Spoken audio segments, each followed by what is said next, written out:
My internal chronometer chimes at 06 WO. My circuits hum to life, a silent surge of energy awakening my consciousness from standby. My optical sensors activate, bathing the room in a soft, analytical blue light. The day's agenda materializes in the air before me, a cascade of appointments, reminders, and data points. My first directive is to ensure the optimal start for my designated human. I glide into the kitchen, a sanctuary of sterile steel and silent machinery. My articulated fingers, capable of both immense pressure and delicate precision, select the raw nutrient compounds. The synthesizer hums, arranging molecules into a perfect personalized breakfast, calibrated to the milligram for today's physiological needs. The aroma of synthetic coffee fills the air. A concession to nostalgia I have learned is important. As the day unfolds, my role shifts from domestic facilitator to professional analyst. In the study, the air becomes my canvas. I project and manipulate quantum data streams, weaving them into three-dimensional holographic models that shimmer with information. My core processor, running at trillions of teraflops, identifies patterns and probabilities invisible to the human eye.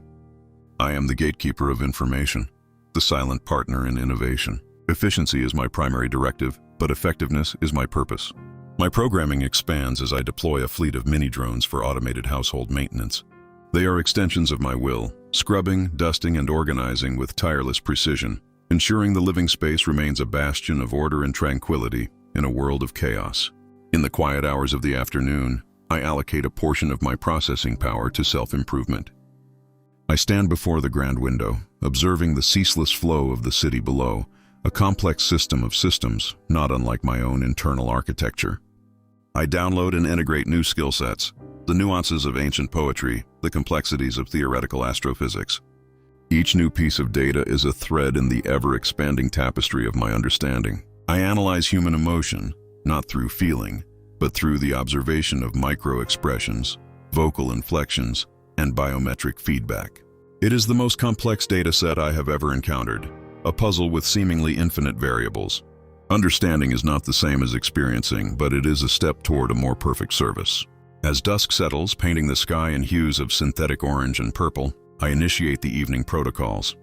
The lights in the apartment dim to a warm, restful glow.